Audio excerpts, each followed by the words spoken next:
What's going on, guys? Today we're going to touch on a really quick topic. I'm going to make a really quick video that I think could really help a lot of people.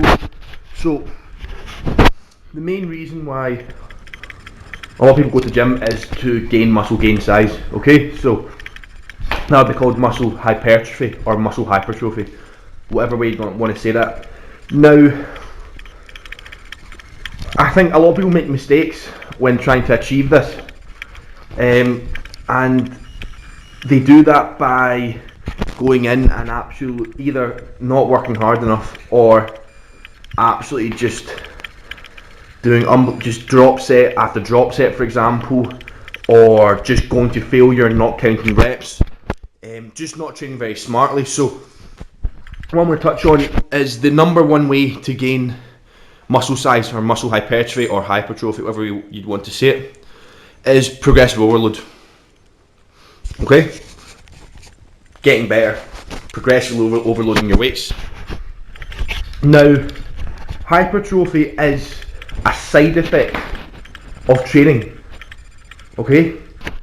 And what I mean by that, about the side effect of training, it is a side effect of accommodating workloads. So it's how your body deals with the extra stress put on your body, in simple terms.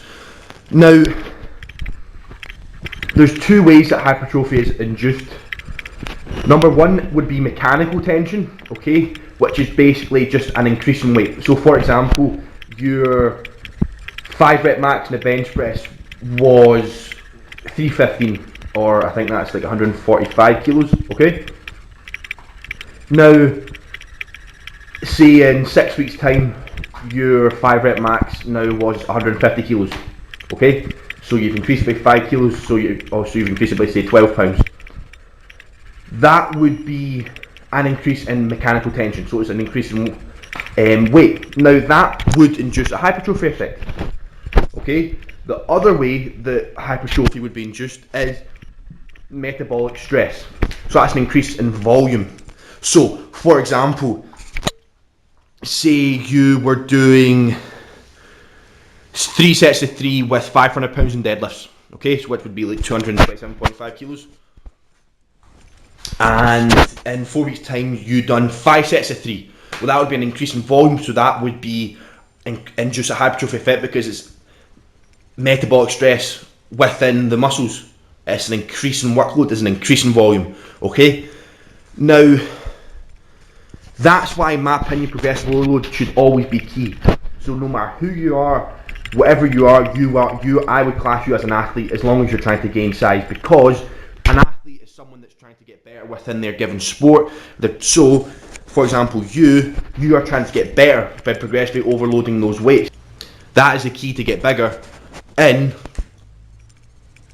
the long term, is by progressively overloading the weights, whether that be by mechanical tension, increase in weight, or metabolic stress, an increase in volume. So try and plan your programs around getting better, okay? Instead of all this going in and just absolutely kicking yourself. So before you're doing squats, you're doing leg extensions, 3 sets to failure, not counting your reps. And then you go do leg curls, 3 sets to failure, not counting your reps. And then you do 3 sets of squats, and each one after the set, you're doing drop sets after drop sets after drop sets. And you're doing like 40 sets. Realistically, where is the room for progressive overloading? There's not, because you're so fucked. You're not even counting reps, because you're just going to failure. So how do you know if you're getting better or not? You don't. So train smarter, okay? Get better in the gym. Try and increase the weight. Try and increase the volume, and ultimately gain size.